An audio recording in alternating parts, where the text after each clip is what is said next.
जी अल्हम्दुलिल्लाह हमने 60 कनाल से ज़्यादा जो जगह है ये हमने सिर्फ ये मुर्गियों के लिए मुख्तस की हुई है। उसके अलावा ये जो शेड का डिज़ाइन है ये हमने ऑस्ट्रेलियन ड्रेस पे बनाया हुआ है। फ्री रेंज का जो सबसे बड़ा फ़ायदा है कि आप जो इसकी फीडिंग कॉस्ट है उसको काफ़ी हद तक आप कम कर सकते हैं। उसके अलावा जो मेडिसिन पे अखराजात होते हैं वो भी आप काफ़ी हद तक उनको कम कर सकते हैं। 1000 से प्लस ब्रीडर हैं और तकरीबन हमारे पास 4000 का फ्लॉक पीछे हम उसको रेडी कर रहे हैं, जो कि अभी इंशाल्लाह तकरीबन 15 से 20 दिनों में वो भी लिंक पे आ जाएगा। इनकम है वो अल्हम्दुलिल्लाह हज़ारों में नहीं है, वो लाखों में, और अल्हम्दुलिल्लाह एक अच्छा, और मैं इससे काफ़ी सेटिस्फाई हूँ। अस्सलाम वालेकुम। जी वालेकुम सर, कैसे हैं आप? अल्हम्दुलिल्लाह, आप? अल्हम्दुलिल्लाह। सर, पहले तो खुलकर अपना तारुफ करवाइएगा। जी मेरा नाम मोहम्मद शुएब है और मेरी जो फार्म की लोकेशन है ये चकबिली रोड पे है। ये मेन जीटी रोड से 16 किलोमीटर है और चक्री इंटरचेंज मोटरवे से ये 55 किलोमीटर पे वाक़ है। बड़ा ही यूनिक शेड, बड़ी ही यूनिक शख्सियत, ऑस्ट्रेलियन तर्ज का शेड बना डाला। क्या सोच के ये शेड बनाया आपने?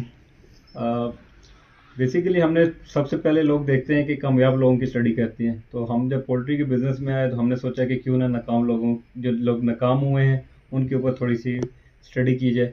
और उसमें देखा कि जब भी कोई भी बंदा इस पोल्ट्री के या इस एग्रीकल्चर के बिज़नेस में आता है तो उसकी मेजर इन्वेस्टमेंट इंफ्रास्ट्रक्चर पे हो जाती है। वो शेड पे इतना खर्चा कर देता है कि उसके बाद उसके पास वसाइल बहुत कम रह जाते हैं कि वो अपने बर्ड्स पे और बाकी चीज़ों पे वो अखराजात कर सके। तो हमारा सिर्फ उसमें यही था कि हम कम से कम खर्च में बेहतर से बेहतर ऑप्शन पे हम अवेल कर सकें। तो उसके ऊपर हमने डिफरेंट शेड्स को विज़िट किया, उनको देखा, तो उसके बाद हम इस ऑप्शन पे पहुंचे कि ये जो शेड है इसका डिज़ाइन भी बेहतर है और ये काफ़ी कॉस्ट इफेक्टिव है। बड़ा ही खूबसूरत फ्री रेंज बड़ा फार्म बना डाला। चलिए पहले शेड को ही टच कर लेते हैं। शेड की लंबाई, चौड़ाई और ऊंचाई क्या बनती है? हमारे पास ये दो शेड हैं, एक 70 बाई 30 का है और एक 200 बाई 30 का है। और इसकी जो ऊंचाई है सेंटर से ये 14 फीट है और साइडों से ये 7 फीट है। लोहे के पिलर पाइप कितने फासले पे इस्तेमाल किए हैं, कितने इस्तेमाल किए हैं? जाली किस गेज की इस्तेमाल की है? हर 10 फुट के फासले पे हमारा ये लोहे का 14 गेज का पाइप है, जो कि एक स्पेसिफिक एंगल पे बेंड हुआ हुआ है, और pipe to pipe distance 10 feet है, और पाइप और जिसका विड्थ है ये 30 फीट है। आंधी, तूफान, हवा उसमें मसला तो नहीं करती?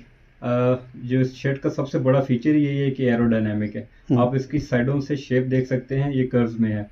तो और बाकी आप शेड के अगर इतराफ में देखेंगे, कोई भी ना हमारे पास दरख्त है ना कोई ऐसी चीज़ है जिसकी वजह से हवा में रुकावट हो। और ये हमारा है भी पठवार का मैदानी इलाका, तो यहाँ पे काफ़ी सारे तूफ़ान, आंधियाँ वगैरह आते रहते हैं, क्योंकि इसकी शेप ऐसी है कि जो हवा आती है वो इसके ऊपर से होके गुजर जाती है। तो वहाँ पे हमें अल्हम्दुलिल्लाह शेड की वजह से काफ़ी बेनिफिट हुआ है और कोई किसी किस्म का मसला हमें पेश नहीं आया। गर्मी और सर्दी और पाकिस्तान के तमाम इलाकों के लिए कारगर है ये शेड डिज़ाइन? जी जी, ये काफ़ी हद तक बेहतर है, गर्मी के लिए भी बेहतर है, क्योंकि जैसे मैंने बताया कि सेंटर से इसकी हाइट काफ़ी है, और जो भी गर्म हवा होती है वो आपको पता है कि वो ऊपर की जानिब जाती है। तो वहाँ से ये है कि ये आपकी जो नीचे है उसका टेम्परेचर काफ़ी बेहतर रहता है, और इसी तरीके से सर्दियों में भी बेहतर है, क्योंकि इसमें सेकी का इस्तेमाल हुआ हुआ है, तो इसमें ये थोड़ी सी आइसोलेशन का भी काम करता है, जिससे ये है कि बाहर का टेम्परेचर अंदर के टेम्परेचर में काफ़ी हद तक डिफरेंस आता है। चलें सर, 60 किनाल के रकबे पर RIR और आस्ट्रोलैब का बड़ा फ्री रेंज फार्म ज़रूरत थी। इसमें क्या फ़वायद थे कि फ्री रेंज फार्मिंग की तरफ आप आए? फ्री रेंज मौजूदा और मुस्तकबिल की ज़रूरत है। इसके बगैर शायद काफ़ी सारे हमारे फार्मर्स का सर्वाइवल जो है वो इम्पॉसिबल हो जाएगा। इस वक्त अगर हम एनालिसिस करें 60 to 65% पोल्ट्री की जो कॉस्ट है वो फीडिंग में आ रही है। तो जब तक हम उस फीडिंग कॉस्ट को कट डाउन नहीं करेंगे तो तब तक हम प्रॉफिट में नहीं जा सकते। फ्री रेंज का सबसे बड़ा बेनिफिट है कि आप उसकी जो फीडिंग कॉस्ट है उसको कट डाउन कर सकते हैं। उसके बाद आपकी जो बर्ड का इम्यून सिस्टम है वो स्ट्रॉन्ग होता है, तो आपके जो बिला वजह के अखराजात मेडिसिन पे होते हैं तो आप उनसे बच सकते हैं। ज़बरदस्त। अच्छा, शेड की कॉस्ट भी बता दीजिएगा, और इस वक्त आपके पास कितने ब्रीडर्स हैं? माशाल्लाह। ये जो शेड है ये हमें 250 रुपये पर स्क्वायर फीट कॉस्ट की है, तो जिसका मतलब है कि 200 बाई 30 फुट का जो शेड है ये 6000 स्क्वायर फुट बनता है। ये तकरीबन 15 लाख रुपए का हमें कॉस्ट की है, जो कि सिर्फ 40% है अगर हम इसको कंक्रीट के साथ बिल्ड करते हैं। इसके अलावा अगर हम ब्रीडर्स की बात करें, ऑस्ट्रेलॉप का ब्रीडर हमारे पास 1000 प्लस है और RIR का अराउंड 300 है। सर, इतने ज़्यादा पैसे लगाने के बाद रिकवर कितनी देर में कर लिए?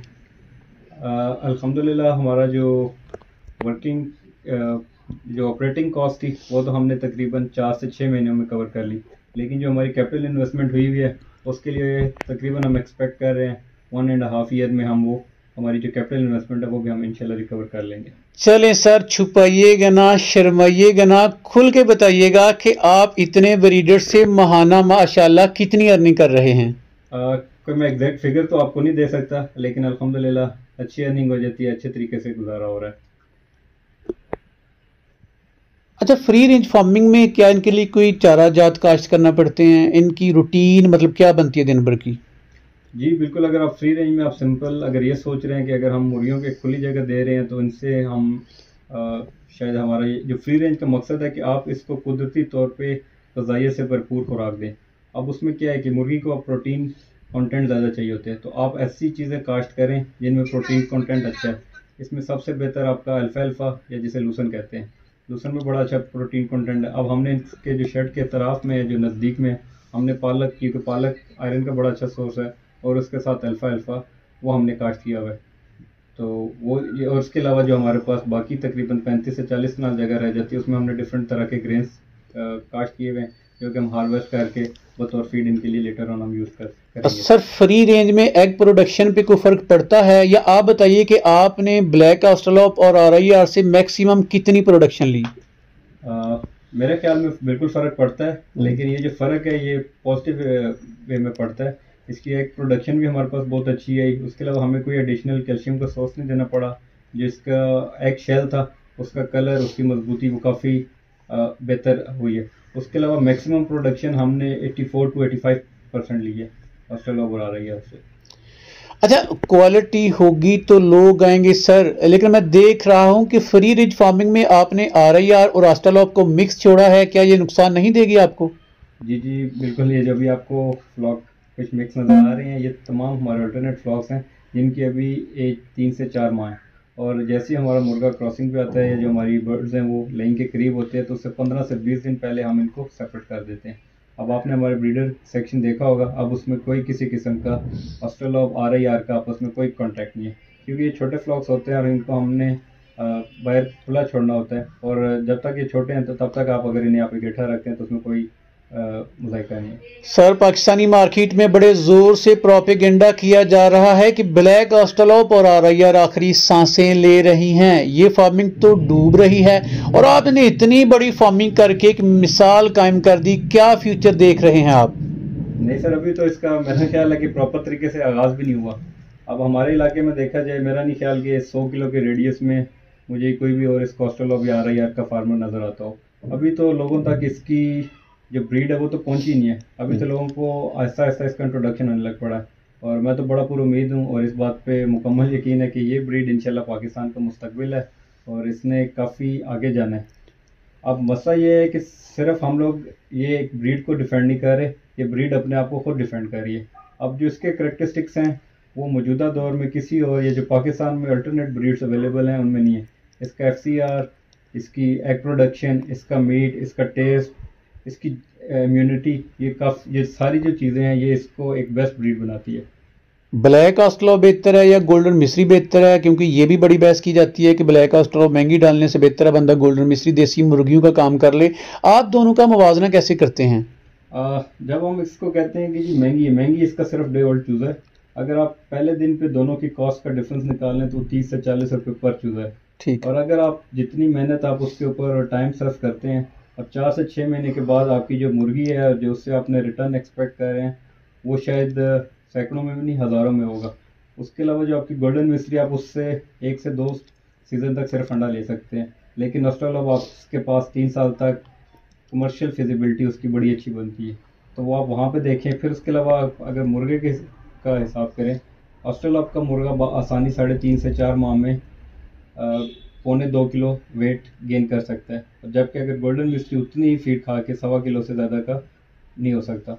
अब आपके पास जो आधा किलो गोश्त की कीमत है वो तकरीबन 300 रुपया मौजूदा मार्केट रेट के मुताबिक बनती है, अगर आपका मुर्गा 500 से 600 रुपये किलो बिक रहा है। सेम फीड खा के साथ आपको अगर पर मुर्गा 300 रुपये एक्स्ट्रा दे रहा है और उसके ऊपर आपको शुरू में 30 से 40 रुपये एक्स्ट्रा खर्चना पड़ रहा है, तो मेरा नहीं ख्याल कि इसमें कोई इतनी बड़ी इन्वेस्टमेंट है। आप 40 रुपये एक्स्ट्रा जी, खर्च जी। के 300 रुपये आप एक्स्ट्रा मीन टू से कि गोल्डन मिस्त्री के लिहाज से हर तरह से बेहतर है, इस वजह से नहीं बेहतर कि आपने रखे और आप सेल करना चाह रहे नहीं, हैं। नहीं। ओवरऑल अगर रिसर्च बेस भी बात की जाए तो गोल्डन मिस्त्री से ये कई गुना बेहतर है। गोल्डन मिस्त्री भी माड़ी नहीं है, नहीं। उससे भी लोग अर्निंग कर रहे हैं, पैसे कमा रहे हैं, लेकिन इसमें उससे ज्यादा पोटेंशियल मौजूद है। इसी तरह देखिए, अब गोल्डन मिस्त्री ने भी अपनी मार्केट बनाई थी। अब वो उसने इस वजह से नहीं बनाई थी कि लोगों को वो पसंद थी, लेकिन वो ये थी कि उसकी कमर्शियल फेजिबिलिटी बनती थी।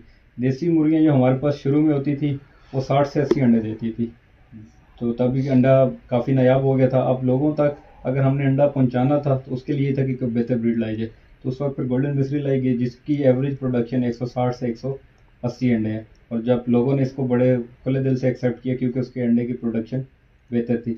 अब क्योंकि ज़माना तेज़ हो गया है, अब जो चीज़ें हैं उस रिसर्च एंड डेवलपमेंट के ऊपर चल रही हैं, अब ब्रीड्स में बेहतरी आ रही है। अब हमारे पास जब एक बेहतर ब्रीड आ गई है तो मुझे नहीं समझ लग रही कि लोग क्यों हेजिटेट कर रहे हैं एक बेहतर चीज़ को अपनाने में। बड़ा फार्म, बेहतरीन और हेल्दी ब्रीड। सर लोग आपसे रब्ता करेंगे, अगर आपसे कोई परचेजिंग करना चाहें तो अपनी लोकेशन बता दीजिएगा, रब्ता नंबर्स बता दीजिएगा। रब्ता नंबर आप स्क्रीन पे डिस्प्ले कर दें। उसके अलावा जो हमारी लोकेशन है ये चकबेली रोड पे है, रवास से 16 किलोमीटर पे हमारा ये फॉर्म है, और जो मेन चक्री इंटरचेंज है वहाँ से ये 55 किलोमीटर के फासले पे है। उसके अलावा जो हमारी हैचरी है वो बारकाऊ में है। सर इंतहाई यूनिक शख्सियत हैं, यूनिक इन्फॉर्मेशन दी। अल्लाह ताला आपको मज़ीद तरक्की दे, कामयाबियाँ दे। जज़ाकुमुल्लाह खैरा, आपका बहुत बहुत शुक्रिया।